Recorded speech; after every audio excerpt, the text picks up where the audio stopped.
Now we are going towards our fourth stanza, that is the last stanza of the poem.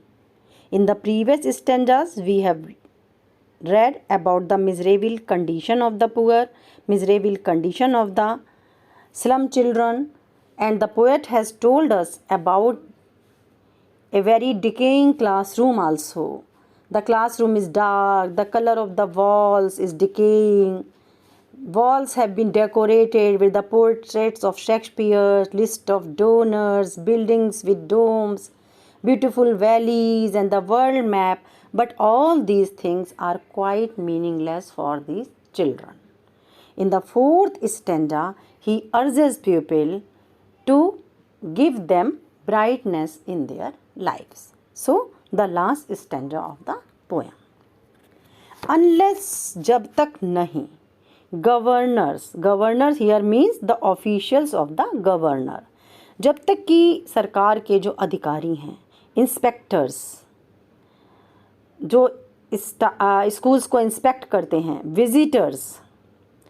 Visitors means the dignitaries who visit these schools, बड़े बड़े लोग जो इन स्कूलों को देखने आते हैं, this map becomes their window, जब तक वो इस मैप को उनकी खिड़की नहीं बना देते हैं. And these windows that shut upon their lifes, और ये खिड़कियाँ जिन्होंने उनकी ज़िंदगियों को बंद कर रखा है, लाइक कैटाकॉम्स कहते हैं बच्चों सुरंगें, एक बहुत लंबी सुरंगें जिनकी बगल में मकबरे के लिए खुदाई की जाती थी, टॉम्स बनाई जाती थी. सो these dirty surroundings in which these children are living have blocked their progress and growth. They have been shut inside them as if they are in underground graves. जैसे वो underground graves में है वो बच्चे. तो जब तक कि बड़े लोग इन पर ध्यान नहीं देंगे तो ये ग्रेव से बाहर नहीं आ पाएंगे. ब्रेक को ब्रेक कहता है तोड़ दो, open till they break the town, इतना तोड़ दो कि वो शहर को तोड़ दें और वे बाहर आ जाएं. And show the children to green fields, इन बच्चों को हरे हरे खेत दिखाए जाएं. And make their world run azure on gold sands, और उनका जो संसार है वो run azure on gold sands. Run azure means blue.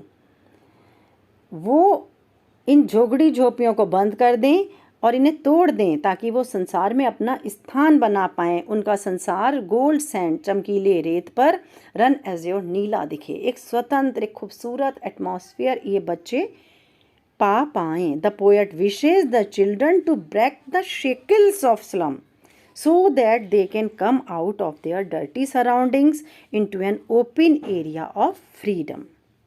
Run azure here means prosperity, enrichment, blossoming, making the world of miseries full of pleasure. As you know, azure is the color of nature in spring. Spring में, बसंत में जो nature का colour होता है that is azure. And we all know that nothing grows on the sand. Desert पर कुछ भी नहीं उगता है. So the life of these children is just like the gold sand, is just like the desert. और वो ये चाहता है कि इन बच्चों के जीवन में बसंत आ जाए, वहाँ पे हरियाली छा जाए, कुछ नया हो जाए. और ये बच्चे जो हैं they may also enjoy the prosperity of life, they may also enjoy the beauty of life, their lives may be full of pleasures. And let their tongues run naked into books. और उनकी जो जवानें हैं वो किताबों को पढ़ें. The white and green leaves open, सफ़ेद और हरे पन्ने उनके लिए खुल जाएं. White here means the pages of the book and green here means nature. This will then result in their progress and they will be able to paint a bright future of themselves.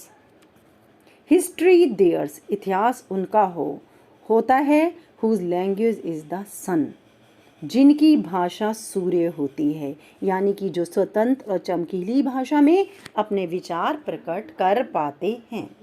All know that the world is governed by the rich, dictators, and the powerful people. But there are people who create their history through their own language, ideas, and views. They influence the public through warmth of speech and ideas. Those people create history who outshine others. Only those people who have courage can leave their mark. To create history, their language must have the power, brightness, and warmth of the sun. Okay? Thank you.